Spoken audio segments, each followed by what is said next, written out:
Ya, ini IHSG teman-teman ya. Jadi seperti yang kita udah antisipasi sebenarnya, IHSG ini udah mulai terkoreksi dan ini koreksi yang menurutku wajar dan normal, sangat wajar dan sangat normal. Kalau kita hitung koreksinya bisa sampai ke berapa, kita coba ukur dari Fibonacci retracement, ini bisa terkoreksi sampai sekitaran 7 ribuan.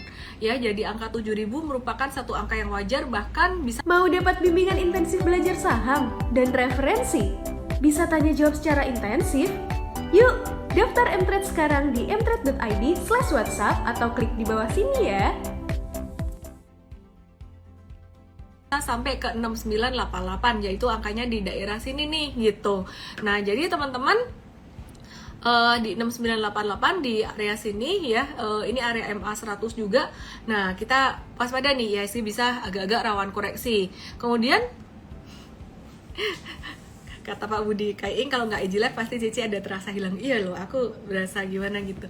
Kemudian satu lagi nih teman-teman ya, yang kita mesti waspadai apa sih kalau IHSG udah di atas tuh. Beberapa kali udah aku mention juga bahwa yang kita perlu waspadai adalah saham-saham perbankan besar dan juga saham teknologi, karena kapitalisasinya cenderung gede dari saham-saham tersebut.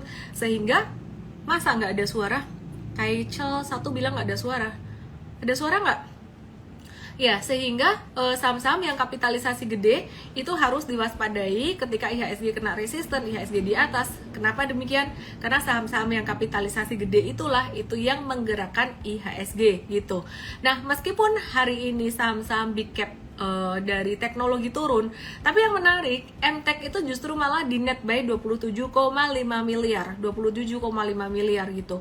Oke ya, jadi kita lihat untuk investor asing hari ini ada net buy di pasar reguler itu sejumlah 51,37 miliar, dan ada net buy saham BCA 303,2 miliar, Astra International 94,2 miliar, BBNI 74,5 miliar, ICBP 32,2 miliar, dan MTech 27,5 miliar gitu. Oke, jadi ya itu tadi beberapa saham yang masih dibeli asing net buy, tapi net buy-nya nggak begitu besar. Cuman BCA yang agak gede di net buy sekitaran 303,2 miliar. Ayo kita lihat BCA gimana kabarnya ya.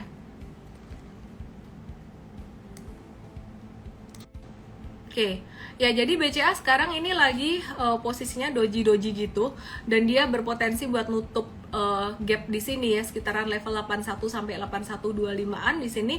Dan kalau kita perhatikan sih bakalan ada normal correction dulu. Jadi agak ketinggian kalau teman-teman masuk sekarang ya. Jadi wait and see dulu untuk BCA-nya. Terus hari ini tadi Mtrade ada banyak jual saham. Kita review ya kenapa Mtrade banyak jual saham hari ini. Salah satunya ini ada saham BRPT yang kita profit taking untuk jangka menengah cuan 21 sampai 23%. Saratoga kita jual profit taking jangka pendek 10-15%. Jadi terima kasih untuk semua tim Mtrade, baik tim engineering, tim educator, tim coach, dan juga tim produk, dan semua tim yang terlibat ya dalam trading system ini. Kemudian CTRA ini kita profit taking 5-8%. Kemudian MTech ini masih cuan tadi untuk jangka menengahnya 4-7%. Adikarya kita jual cuan 5-6% jangka pendek. Jadi puji Tuhan masih bisa cuan meskipun IHSG-nya merah. Wika kita jual cuan 3,9 sampai 5%. Harum jangka pendek dan jangka menengah kita jual jangka menengahnya 6 sampai 7% cuan, sedangkan jangka pendeknya impas 0% sampai minus 4%. Dan ini Medco ini juga impas 0 sampai 3% cuannya. Kemudian Adaro ini juga impas, Gosco impas, MNCN kita juga jual impas-impasan, ada rugi dikit ya. Jadi plus 0,6 sampai minus 6,5% gitu ya. Dan hari ini AGI juga kita ada jual. Terus Bukalapak kita juga profit taking jangka pendek tanggal 12 Agustus ini udah beberapa hari kemarin. Oke, aku akan pantas indeks dok Mtrade banyak jualan enggak lah. Ini beberapa hari yang lalu juga gitu. Ini yang sampai hari ini tadi cuman sampai saham AGI, Bukalapak tuh Jumat kemarin. Oke, sekarang kita review ya. Jangan-jangan karena Mtrade jualan semua kata Rera. Enggak loh, aku jadi sakit pinggang encok. Sakit pinggang kanan obatnya apa guys? Jangan banyak duduk, tapi nggak bisa kalau nggak duduk masa berdiri. Oke. Jadi kalau meeting tuh sambil Cobra pose gitu ya. Oke. Kita balik lagi ya. BRPT kenapa tadi dijual sih? Kita lihat ya BRPT gimana, dan kita lihat saham-saham yang lainnya. Metals hari ini turun, dan juga untuk saham teknologi ada banyak koreksi juga. Nah, kenapa BRPT kita jual? Simple aja sih sebenarnya, ya ada satu candle gede dengan volume besar gitu. Jadi Mtrade jualan, dan waktu itu belinya di mana sih? Belinya 5 Juli. Yuk kita lihat 5 Juli di mana posisinya. Oh, 5 Juli itu di sini. Buy on weakness ya, di sini. Dia mau mantul tapi nggak jadi mantul. Mtrade sell 17-an. Wah, iya. Ini merealisasikan keuntungan ya. Jadi ini BRPT. Nah, teman-teman tahu dong kalau candle merah padam kayak gini dan volume tinggi, ini tanda apa? Ini tanda distribusi. Kenapa tanda distribusi ya? Simple aja, candle volume gede, kemudian Marubozu panjang kayak gini. Oke, terus kemudian aku mau review juga untuk yang kedua, kenapa Mtrade jualan Saratoga? Kenapa Mtrade jualan Saratoga? Kita lihat ya, chartnya gimana ya. Saratoga untuk jangka menengah ya, jangka pendek yang dijual. Untuk Saratoga aku cek jangka menengahnya masih hold atau enggak ya. Jangka menengah masih hold ya. Jadi yang jangka pendek aja Mtrade jual Saratoga. Kita lihat kenapa Saratoga dijual jangka pendeknya, karena udah 3 hari berturut-turut naik dan udah mulai ada tanda candlenya tuh semakin mengecil. Sebenarnya kalau mau spekulatif, Saratoga tuh besok masih ada kemungkinan sedikit untuk naik di sini, tapi kita nggak mau spekulatif ya lah ya. Kenapa? Karena udah mau libur juga gitu, jadi ada libur sehari doang sih. Ya kita wait and see aja gitu. Yang baru mau beli Saratoga tunggu aja retracementnya. Jangka pendeknya Mtrade udah jualan, tapi jangka menengahnya kita masih ngehold.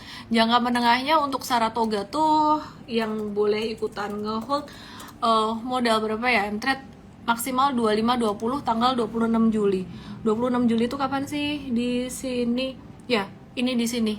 25-20. Aku kasih tanda ya biar kalian tahu. 25 Juli. Di sini, sekitaran di sini nih. Ya, Mtrade belinya di sini untuk jangka menengahnya. Jadi masih hold, oke? Terus merah Marubozu tanda Mtrade jualan. Enggak kok, Saratoganya belum merah. Kita udah jualan, tapi buat jangka pendek.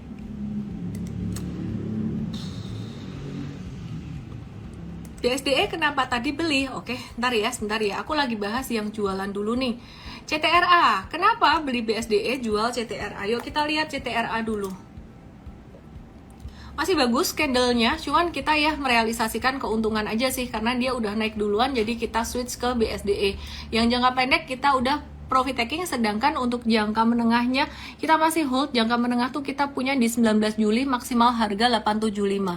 Jadi 875 tuh di sini. Aku mau kasih batas 875 tuh di sini. Ya, jadi waktu itu belinya di sini nih. BSDE-nya gitu. CTRA-nya gitu. Yang jangka menengah masih hold. Oke, jangka pendek kita udah jualan. Terus kenapa dong Mtrade ada beli BSDE gitu? Ini pada penasaran. Friend dicuekin, ntar sabar. Nanti aku bahas friend juga ya. Oke. Ntar, lagi encok guys. Aduh, pinggangku sakit nih, pinggang kanan.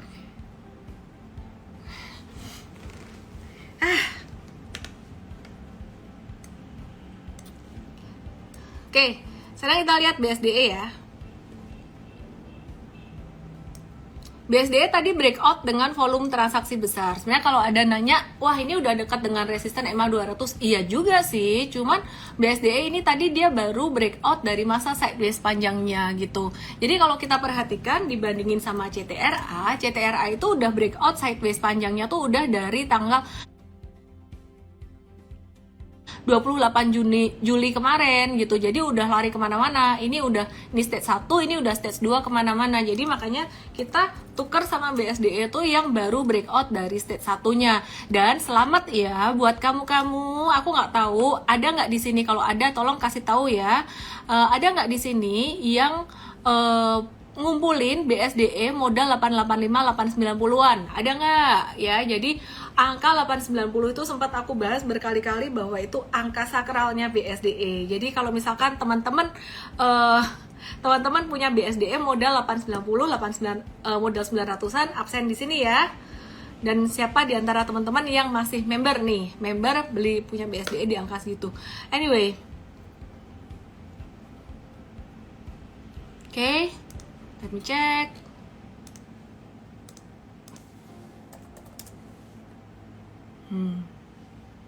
Bentar ya guys.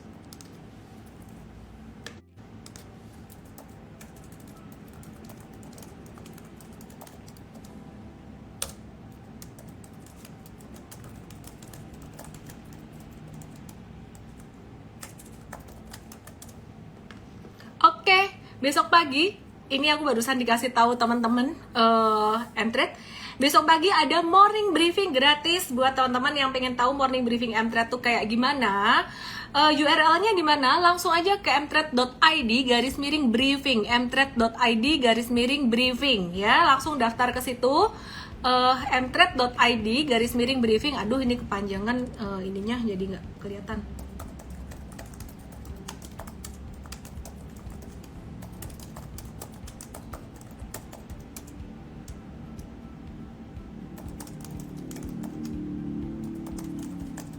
Oke, ya, jadi besok ada morning briefing gratis dibuka, biasanya buat eksklusif, sesekali dibuka buat teman-teman semuanya yang penasaran morning briefing tuh kayak gimana.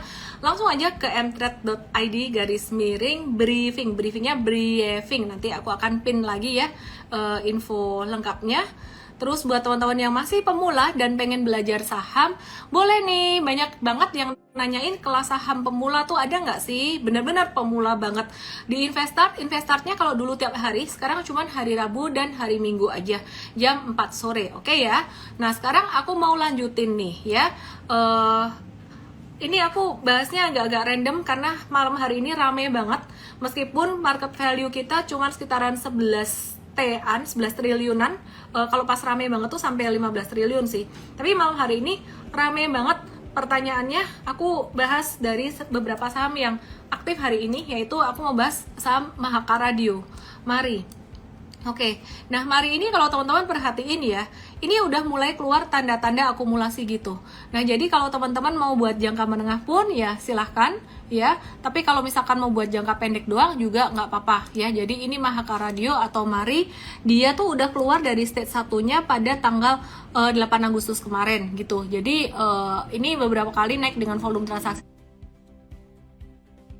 tinggi, dan tadi Mtrade ada buy untuk Mari. Sekarang kita lihat Mahaka Radio. Oke, belum dijual ya tuh Mahaka Radio dengan resistennya jangka pendek di 250 kemungkinan besar akan bisa segera tercapai, dan resisten panjangnya ada di 280 sampai 320 gitu. Jadi ya anyway, ride the trend aja teman-teman. Yang nggak siap dengan fluktuasinya atau volatilitasnya, teman-teman bisa swing trading aja gitu. Tapi kalau siap dengan fluktuasi atau volatilitasnya, boleh nih untuk jangka menengah itu kayaknya ada potensi untuk Mari ya. Ini jadi aku gambar pattnya kira-kira kayak gini. Oke, terus kemudian aku ke ABA.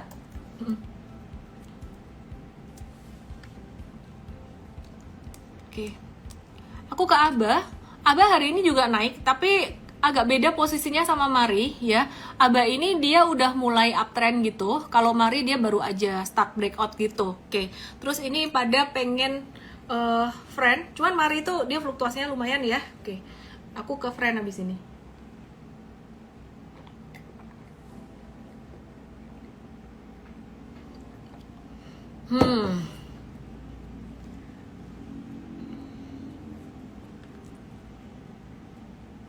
Sering terjadi ketika mau IG live ngantuk, dan setelah IG live nggak jadi ngantuk. Oke. Sekarang kita lihat friend, saham sejuta umat. Iya. Friend masih uptrend. Friend masih uptrend. Tadi kita baru aja buy ya, breakout, buy breakout. Kita cuman mau buat jangka pendek aja, karena kalau buat jangka menengah udah agak-agak nanggung. Dia bisa sampai ke 128-an ya, sampai ke 128 untuk friend. Disclaimer on, untuk supportnya sekarang untuk jangka pendek ada di 110. Jadi kalau turun di bawah 110 mulai waspada untuk batasi risiko. Dewi Juri, Tekim potensi multi bagger tapi kok lambat ya naiknya. Jadi ini mindset sebenarnya. Kalau multi bagger itu sebenarnya mindsetnya setengah investasi, mungkin holdnya sekitar 6 bulan bahkan bisa sampai 1 tahun. Dan multi bagger itu bukan saham yang naiknya cepat-cepat gitu. Jadi kalau misalkan teman-teman mau saham multi bagger ya harus sabar. Ngumpulinya di bawah pas valuasinya murah, masih di masa akumulasi, masih di stage 1, masih di bawah gitu. Jadi ya anyway, saham yang multi bagger tuh memang kita ngeholdnya mesti lama gitu. Dan edukasi tentang multi bagger ini ada di Mtrade, ada di menu education, cari aja seminar tentang multi bagger. Dan seminar multi bagger ini kita update terus nih untuk multi baggernya. Oke, jadi ini rekaman Mtrade multi bagger update 2022. Kemarin habis diupdate tanggal 14 Juni. Mungkin nanti kita akan update lagi di bulan Agustus ini kali ya, Agustus atau September. Oke, terus pada penasaran juga dengan saham metals hari ini banyak banget yang nanya random. Metalsnya hari ini beberapa turun ya. Aku akan review Harum. Ya, Harum kita udah exit karena patternnya ini jadi nggak bagus. Dengan dia turun dari 1720 ini satu support yang lumayan kuat ya, 1720 ini support kuat.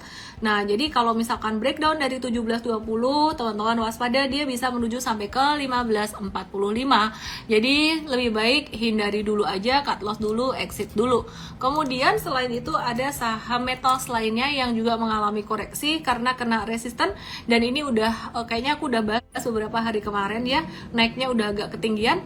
Nah, ini bakalan ada normal correction dulu untuk Antam dan kemudian akan ada pantulan lagi. Tapi jangan beli sekarang. Kalau misalkan besok support 2080 yang digambar ini ketembus ke bawah, petnya nggak akan jadi gini. Petnya malah bisa jadi kayak ini, ke 1960 baru mantul. Maka dari itu mesti tunggu pantulan dulu, tunggu ekor bawahnya agak panjang, atau tunggu candle hijau dulu. Jadi wait and see dulu guys untuk saham metalsnya. Aku mau cek untuk Mtrade apa masih ada untuk saham Antam. Nggak ada, udah dijual 14 Juli. Oke. Terus sekarang kita ke saham yang lain, random banget ya.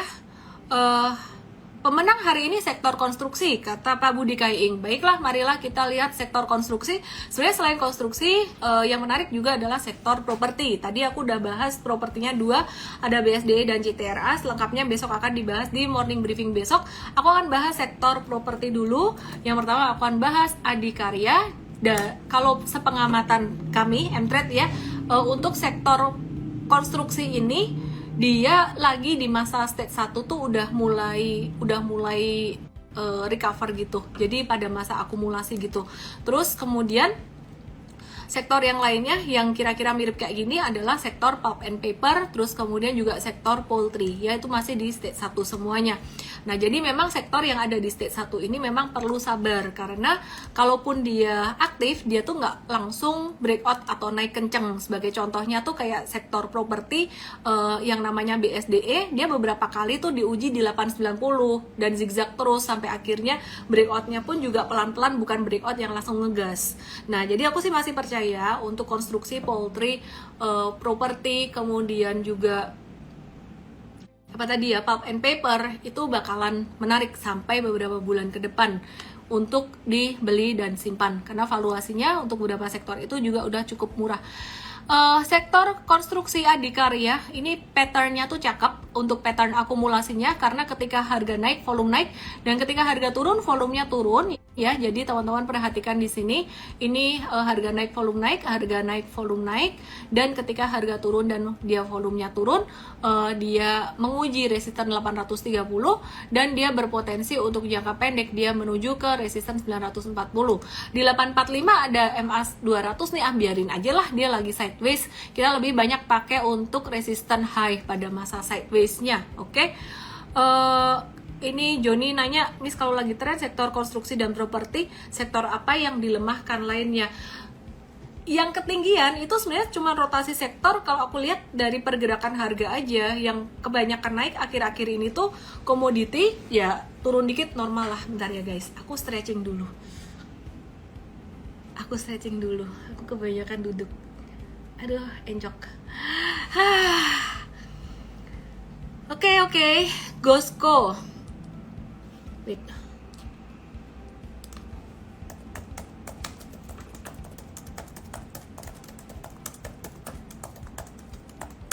Oke, mari kita lihat Gosco. Kalau technical tuh sebenarnya nggak peduli dia naik turun karena apa. Pokoknya lihat chartnya bagus beli, chart jelek jual, gitu aja. Nah, yang menjawab the why adalah analisis fundamental. Nanti kita akan bahas bareng dengan Coach William. Pakai koyo, pakai koyo. Oke, Gosco M-Trade BEP sih ada yang rugi 2,4%, ada yang untung 2,6%. Kita cut loss tadi. Candle ini nggak bagus, dia bisa berpotensi untuk lanjut turun. Ya, dia bisa berpotensi lanjut turun. Lo isi 6 wis loro encok, kurang jalan-jalan Pak Budi, kurang dolan Pak Budi. Harus dolan ke Bali lagi. Oke. Aduh, ke distract. Tadi bahas konstruksi belum kelar. Banyak yang nanya WG, jadi aku keinget. Sorry ya, agak-agak random. Kalau di morning briefing lebih terstruktur guys. Jadi kalau IG live malam ini sebenarnya hiburan aku aja ya. Oke, child post bentar. Oke, nanti ya. Child post. Oke. Ya, WG. WG-nya ini naik, volumenya tinggi juga. Kalau ditanya patternnya bagusan mana sama Adikarya, aku sih lebih suka Adikarya ya, tapi jangka pendek ini M-Trade udah profit taking, kayaknya nunggu retracement lagi deh untuk Adikaryanya. Jangka menengahnya masih ngehold kita. Ya, aku lebih suka Adikarya untuk patternnya. Terus kemudian kita mau watch buat PTPP. Oke, PTPP hari ini juga breakout, volumenya lumayan tinggi dan mirip kayak saham-saham konstruksi, properti, mirip saham properti. Hati-hati teman-teman, jangan FOMO. Kalau misalkan besok naik lagi, udah wait and see dulu aja, bakalan ada koreksi lagi kok, bakalan ada retracement, nggak mungkin nggak ada retracement. Jadi aku saranin kalau teman-teman mau beli untuk saham-saham konstruksi ini dan juga saham properti, buat kalian yang belum dapat, tungguin retracementnya ya, karena udah naiknya lumayan hari ini. Kalau besok naik lagi tuh udah agak ketinggian. Oke, terus kemudian watchlist kita ada beberapa saham. Ada 4 saham. Besok langsung aja join morning briefing. Aku nggak mention di sini guys, langsung aja join morning briefing. Caranya langsung ke mtrade.id/briefing yang aku pin di question saat ini. Oke, terus aku mau bahas AGII. Banyak banget yang nanya juga AGII, kenapa AGII dijual.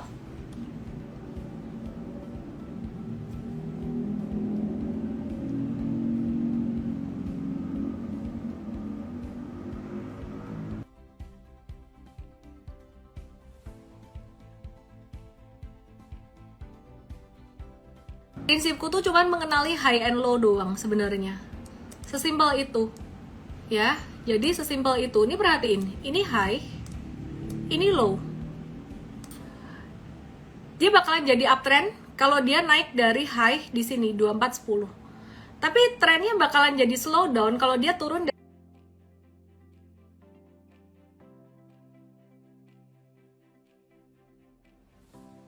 dari 2240.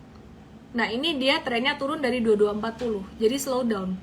Terus pertanyaan, ini bukannya di support ya, double support. Ya, tadi sempat breakdown, makanya dijual sama M-Trade gitu. Terus volumenya lumayan juga nih, lumayan gede gitu. Ya, maka dari itu candle merah volumenya lumayan gede, makanya kita jualan. Kita jualan di sini. Bisa nggak mantul? Bisa sih, tapi spekulatif ya. Wait and see aja dulu. Pokoknya candle merah panjang, kita jangan spekulatif untuk beli di situ. Ya, nanti nangkep pisau jatuh. MNCN kenapa dijual? Besok naik loh. Aduh, pada penasaran semua ya. Kuencok ini ya, kurang jalan-jalan. Aduh, aku butuh stretching guys. Aku butuh pijat. Oke. Mari kita lihat MNCN.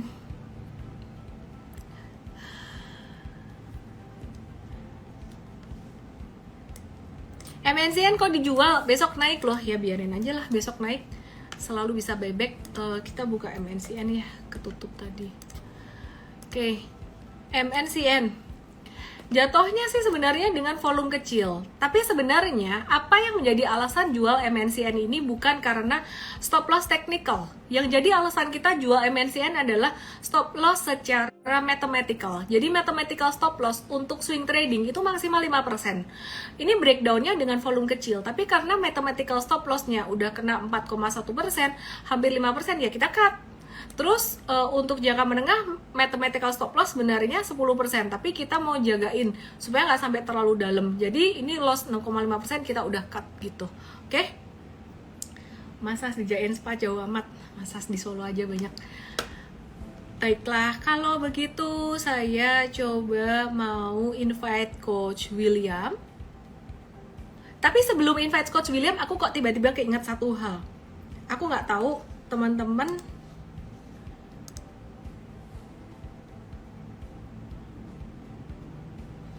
sebentar ya.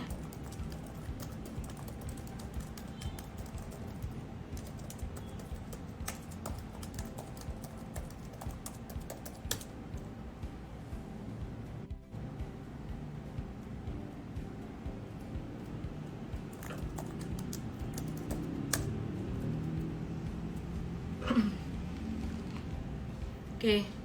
Ya. Cek signal udah oke? Ya. Aku mau share sesuatu ke teman-teman. Aku nggak tahu teman-teman udah sempat baca story aku nggak? Udah sempat baca story aku belum? Story di Instagram aku, di Instagram di Instagram story aku bicara tentang sukses. Ada nggak di sini yang udah baca? Aku mau nanya dulu nih, teman-teman di sini, kamu mau sukses kapan? Coba dijawab sekarang di kolom komen sambil aku kasih pengumuman. Besok ada mtrade morning briefing gratis, langsung aja ke mtrade.id/briefing untuk tahu watchlist saham besok juga. Belum? Oke, saya mau nanya nih teman-teman, kalian udah sukses belum? Oke, banyak yang bilang belum sukses. Mau sukses kapan? Nanti atau sekarang? Sekarang, secepatnya. Aku cuma mau bagiin satu mindset yang sangat bagus sekali, yang aku udah sempat bagiin di story kemarin, dan nanti aku kapan-kapan bikinin karuselnya deh ya. Nah teman-teman, 2 hari lagi adalah hari kemerdekaan Indonesia. Financial freedom itu berawal dari apa? Financial freedom berawal dari kemerdekaan hati gitu. Jadi gimana caranya kita trading supaya trading kita itu nggak greed, supaya trading kita tuh nggak dikit-dikit ketakutan? Caranya adalah dengan sebisa mungkin kita melepas attachment kita dengan yang namanya uang. Waduh, susah dong melepas attachment sama uang. Semua orang butuh uang. Iya bener, aku juga butuh uang. Semua orang butuh uang gitu loh. Tapi gimana cara kita memandang uang? Gimana cara kita memandang kesuksesan kita? Nah, teman-teman yang tadi bilang belum sukses, aku kasih definisi sukses. Definisi sukses itu apa? Definisi sukses adalah kita sudah berhasil mendapatkan sesuatu yang kita inginkan sebelumnya. Masa sih sepanjang hidup kita ini kita menginginkan sesuatu tapi nggak pernah kita mencapainya? Pasti pernah dong, kuliah, sekolah, menikah, mungkin punya anak, punya keluarga, punya pekerjaan, dan terbukti kalian bisa di sini artinya kalian punya duit buat investasi saham. Berarti kalian sudah punya sukses-sukses yang sebelumnya. Nah, ternyata aku tuh belajar dari satu orang namanya Pak Prasetya M. Brata. Kalian boleh follow Instagram dia. Dari salah satu seminar dia, Leadership Inside Out. Di situ tuh aku diajarin bagaimana aku ngelit diri aku sendiri sebelum aku ngelit orang lain, yaitu dengan cara aku menyadari bahwa ternyata hidup aku nih udah banyak suksesnya loh. Sukses dalam hal keinginan-keinginan aku yang dulu udah banyak tercapai. Sehingga ke depan, sukses aku ke depan itu adalah bahagia-bahagia tambahan. Ketika kita menganggap diri kita belum sukses dan maunya tuh aku merasa sukses kalau nanti keinginanku yang sekarang tuh tercapai ke depan, ternyata malah kita nggak pernah bahagia. Karena kalau keinginan kita yang sekarang ke depan itu tercapai, kita akan punya keinginan-keinginan lainnya, dan itu benar-benar kayak nampol aku banget. Dan itulah mengapa aku share berulang-ulang ke teman-teman semuanya di story maupun di sini. Semoga bermanfaat buat teman-teman semuanya ya. Aku mau invite Coach William.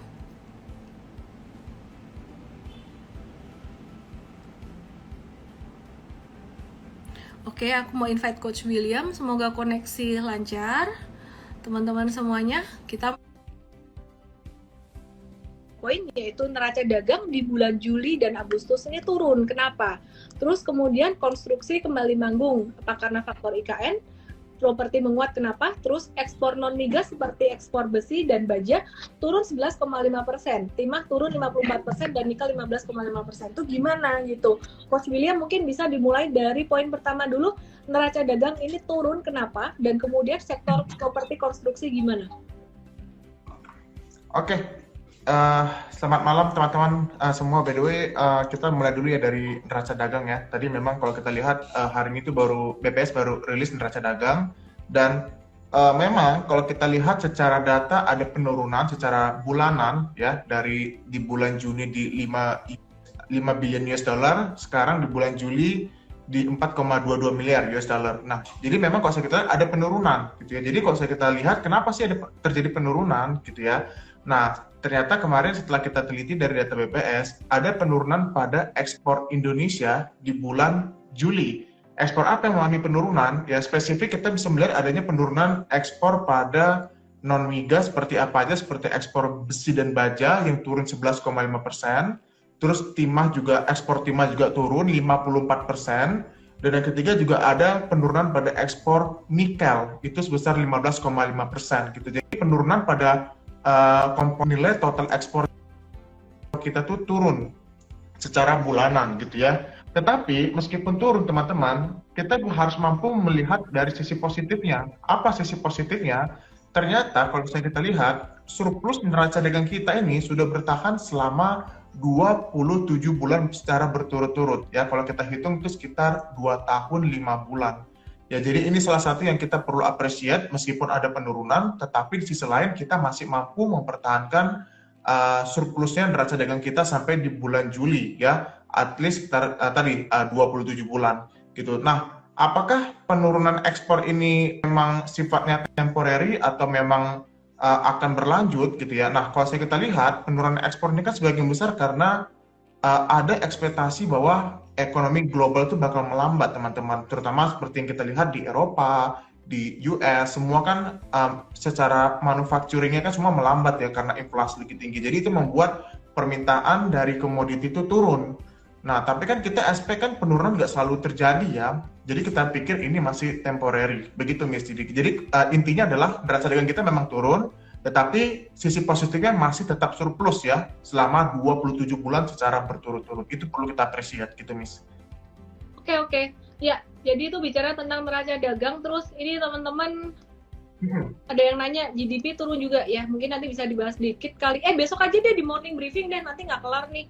Kita membahas sektor properti, saham properti dan juga saham konstruksi. Ini hari ini menguat nih. Kenapa nih? Tadi kalau teknikalnya beberapa aku udah bahas, tapi waktunya kan nggak cukup nih guys. Jadi besok kalian join morning briefing, mumpung lagi dibuka untuk umum, digratisin gitu, langsung ke mtrade.id garis miring briefing. Dan malam hari ini kayaknya aku nggak lama-lama karena sakit pinggangku, encok ini. Oke, Coach William, lanjutin. Konstruksi sama properti ini gimana, Coach? Ya. Oke, kita bahas dari konstruksi dulu ya. Jadi memang konstruksi yang pertama kita harus akui ada peran faktor dari progres pembangunan IKN yang kita bisa melihat dalam 2 minggu terakhir pembicaranya sudah semakin serius ya. Bulan ini lagi tender offer, pembangunannya akan dimulai di bulan September gitu ya. Jadi ini sangat mendesak sekali dan kita pikir ini bakal bagus buat sektor konstruksi. Itu yang pertama. Nah, yang kedua adalah bahwa teman-teman perlu tahu bahwa anggaran program pemulihan ekonomi nasional di tahun 2023 itu sudah nggak ada lagi teman-teman. Ya, sebagai catatan ya, dalam 2 tahun terakhir, terutama waktu pandemi COVID-19 tahun 2020, tahun 2021, pemerintah ada mengalokasikan namanya program PEN. PEN ini adalah salah satu program yang digunakan untuk membantu menstabilkan ekonomi kita yang terperosok karena adanya COVID. Nah, anggaran program PEN ini sebagian besar diambil dari anggaran dari sektor infrastruktur. Makanya banyak sekali sektor infrastruktur kita tuh mengalami perlambatan karena dananya dipotong semua gitu. Nah, di tahun 2023 anggaran pen itu sudah di-delete gitu teman-teman. Jadi itu membuat pelaku pasar udah mulai optimis bahwa anggaran infrastruktur di 2023 itu akan relatif lebih solid, lebih stabil karena nggak ada lagi program anggaran pen. Nah, mungkin yang ketiga yang terakhir adalah bahwa kemarin ya pernyataan Sri Mulyani dalam rapat anggaran di kementerian gitu ya, mereka Sri Mulyani itu menyebutkan bahwa di tahun 2023 fokus pemerintah dalam hal belanja pemerintah itu akan difokuskan ke satu ke IKN dan yang kedua adalah ke pemilu. Gitu. Jadi ini salah satu program pemerintah yang sangat spesifik sekali ya disebutkan bahwa di tahun 2023 mereka akan fokus ke sana. Jadi memang sounding dari IKN ini semakin kuat dan bagaimanapun IKN ini akan sangat menguntungkan sektor konstruksi. So kita juga lihat secara valuasi ya teman-teman ya. Semua sektor konstruksi juga saat ini masih relatif murah ya, price to book value masih di bawah 1 gitu. Jadi kita pikir sih masih ada ruang upside lah untuk sektor konstruksi untuk saat ini. Begitu misalnya. Aku mau ngejawab satu pertanyaan dulu. Imung 0710 sama morning briefing tolong dipublish after penutupan bursa. Sorry ya, kita nggak publish sore hari after penutupan bursa. Sebenarnya ada sih, kalau teman-teman mau tahu di summary sore itu ada, di briefing siang juga udah ada, tapi kita mau melindungi, kita punya member gitu. Jadi kita tahu bahwa saham di Indonesia, beberapa sahamnya tuh cenderung kurang efektif, itu bahasa elegannya, dengan mudah naik atau turun kalau misalkan ada satu demand yang cukup gede atau ada supply yang cukup gede. Ini bahasa elegannya kayak gitu. Jadi kita mau melindungi, kita punya member juga, jadi morning baru dikasih gitu, oke? Toh ngapain? Kalian juga H-1 mau ngapain? Mau beli. Dan sekarang kita kalau kasih watchlist itu nggak selalu langsung dibeli, kita kasih info beli jualnya tuh benar-benar harus real time banget karena marketnya sangat volatile. Dan aku mau ngejawab pertanyaan dari Sun 46. Ini lucu, pertanyaannya lucu tapi menarik dan bagus. Kenapa semua saham polanya seperti di setting begini? Antara sektor bergantian naik dan turun. Padahal kan saham tidak semudah itu chartnya berulang di periode tertentu. Percayalah Sun 46 bahwa history repeat itself. Itulah mengapa analisis teknikal berguna. Itulah mengapa analisis grafik kita pakai. Aku nggak percaya sama analisis chart atau analisis grafik. Beberapa saham nggak bisa di technical ini, iya. Untuk saham yang likuiditasnya sangat kecil sekali, untuk saham yang ukurannya sangat kecil, itu memang sangat random banget, istilah kata tuh kayak banyak sideways-nya, banyak ekornya. Tapi kalau untuk saham yang likuiditasnya cukup oke, bahkan kapitalisasinya juga cukup oke, nggak harus gede-gede banget, itu justru malah kelihatan banget secara teknikal. Kalau misalkan lagi ada akumulasi, volume transaksi akan meningkat. Dan kalau saya boleh highlight sangat saya highlight sekali, satu-satunya senjata retail untuk menghindari jebakan deadman, kata halus, analisis teknikal.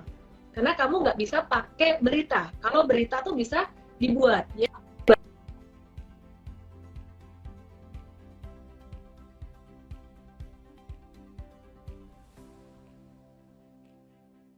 dijual, jadi sell on news. Dan itu juga berlaku nggak cuma di saham, di kripto, di forex pun banyak terjadi hal seperti itu. Dan satu yang membekas banget, yang bikin aku ingat banget, karena dulu fenomena Dogecoin, waktu Elon Musk mau di interview itu kayak berapa hari sebelumnya tuh naik terus, begitu hari interviewnya hancur gitu ya. Jadi Sun 46 history repeat itself, dan memang pattern-pattern teknikal, akumulasi, partisipasi, distribusi, kemudian kapitulasi, sideways uptrend, sideways downtrend, itulah yang kita bisa baca dan melindungi kita dari jebakan Batman. Oke? Makanya join mtrade ya, jualan terus aku hari ini, wes gratis. Besok join morning briefing di mtrade.id/briefing. Tapi kalau mau join langsung, aku kok dagang terus ya hari ini. Pede kenapa? Karena bisa memberikan benefit buat teman-teman semuanya. Langsung ke mtrade.id/WhatsApp, ada bonus 5 bulan untuk teman-teman yang join 12 bulan. Oke, langsung aja, ini putus-putus nge-lag. Coach William tadi konstruksi properti udah ya. Yang belum adalah non-migas, ekspor non-migas ini turun. Gimana nih? Sektor migas, Miss ya? Sorry, agak patah-patah suaranya, Miss. Migas ya? Ya, kalau sektor migas sih kita pikir memang apa ya, kalau secara bulanan, secara mingguan ada sedikit penurunan karena ya orang tahu bahwa minyak secara global kan juga mengalami penurunan ya. Setelah kemarin sempat berada di level 125 US dollar per barrel, terus turun di bawah 100, sekarang sempat naik lagi gitu ya. Jadi memang kalau kita lihat secara garis lurus penurunan ini karena ada ekspektasi bahwa akan ada resesi di beberapa negara maju seperti di US, seperti di Eropa yang membuat uh, kegiatan produksi Sinyal manufacturing aku itu kurang melambat bagus gitu. Jadi ya. yes Miss. Ya tadi agak sedikit Terus, patah-patah. lanjutin Jadi aja memang Kak. kalau menurut aku sih ya sentimennya mungkin masih sama ya teman-teman ya untuk harga komoditi termasuk oil sepertinya juga kita pikir masih akan lebih flat ya merespon dari adanya isu resesi dari US ataupun di Eropa gitu. Jadi selama isu itu masih ada mungkin harga minyak itu bakal flat ya di level mungkin kita expect di level seratusan dolar ya per barel ya akan tertahan di sana. Kecuali kalau ada konflik antara Taiwan sama China yang kembali memanas ya atau enggak Rusia sama Ukraina yang kembali memanas gitu ya. Biasanya kalau mereka sudah mulai ada konflik lanjutan itu harga oil itu bakal memanas lagi gitu ya. Tetapi kalau kita lihat saat ini mereka agak lebih easing gitu ya. Lebih sekarang lebih orang lebih melihat lebih ke faktor tadi adanya isu resesi gitu misalnya. Oke, aku mau ngejawab pertanyaan sambil aku ganti wifi karena ini koneksinya kayaknya ini jadi yang view turun. Aku mau ngejawab tadi ada yang bilang Mtrade kok saham yang di hold banyak banget ya gitu. Eh, kita ini bukan fund manager, jadi kita tidak mengelola portfolio nasabah atau portfolio klien. Jadi untuk saham yang kita rekom saat ini, ya misalkan hari ini rekom saham A untuk satu sektor, dan besok misalkan kita rekom saham B untuk sektor tersebut. Nah, itu artinya orang yang beli A belum tentu beli B, dan yang beli B belum tentu beli A gitu. Jadi kita bukan kayak fund manager gitu, terus holding sahamnya di portfolio klien, di portfolio user ada 50 saham dalam satu portfolio, enggak. Jadi kalau misalkan ada saham yang di satu sektor udah disebut, biasanya kita kasih tahu kalau udah punya A nggak usah beli B, pas B direkomend. Oke, sekarang udah oke koneksinya. Oke, terus aku mau bahas juga pertanyaan dari Ayo Ijo, apakah masih sangat efektif menganalisa dari histori? Sedangkan perilaku dari jumlah trader 10 dan 15 tahun yang lalu dengan saat ini sudah berbeda. Pertanyaan ini sangat bagus sekali. Saya bisa menjelaskan dari cara berpikir manusia, cara otak bekerja ya. Perilaku manusia apa berbeda? Ternyata enggak. Dari zaman dahulu, sekarang, dan juga selama-lamanya, otak manusia itu terbagi jadi 3 otak yang namanya triune brain. Ada otak reptil, ada otak mamalia, ada otak neokortex. Dan kebanyakan orang mengambil keputusan bukan berdasarkan otak neokorteksnya, tapi berdasarkan otak apa nih ya? Otak reptil dan otak mamalianya, yaitu otak emosi. Dengan demikian, analisis teknikal itu masih berfungsi, masih bisa bekerja sampai kita gunakan sampai periode yang mau kapanpun masih bisa, karena itu sebenarnya cerminan dari psikologi manusia. Pertanyaan berikutnya yang mungkin saya tambahin, pertanyaan bagus berikutnya adalah pakai otak neokortex atau otak mamalia atau otak reptil, masa iya investor besar atau big investor mereka pakai otak reptil atau mamalia? Masa sih mereka nggak pakai neokortex? Big fund atau big investor pastinya mereka lebih pakai neokortex, artinya pengambilan keputusannya lebih ada dasarnya. Tapi mereka bukan lepas dari hal itu. Kenapa? Karena yang ambil keputusan ya manusia, masih manusia gitu. Jadi pertimbangannya banyak. Kayak kemarin The Fed naikin suku bunga, terus inflasi Amerika, buktinya pada ketakutan semua gitu, pada banyak jual gitu. Terus The Fed gak ada meeting di Agustus, mereka pada beli-beli. Lihat nanti September aku lihat ada kemungkinan akan turun lagi. Jadi sebenarnya yang menjadi pengaruh dari analisis teknikal itu, apakah analisis teknikal itu masih works atau enggak? Kalau orang-orang udah ngerti strateginya, masih works. Kenapa? Karena meskipun orang udah ngerti strategi, mereka mengambil keputusan tuh kebanyakan masih terjebak dalam fear and greed gitu. Cara melepas dari fear and greed adalah dengan melepas attachment kita terhadap uang. Wah, bijaksana sekali ya. Gimana caranya? Lihat story aku di bagian mindset, oke ya? Oke, Coach William, kalau misalkan udah nggak ada yang disampaikan lagi, oke, thank you semuanya buat teman-teman semuanya. Thank you semuanya buat Coach William, dan kita ketemu di morning briefing besok pagi, langsung di mtrade.id/briefing. Saya Elame, salam profit. Dadah! Thank you. Bye. Jangan lupa download aplikasi Mtrade di Android dan nikmati edukasi premium sekarang.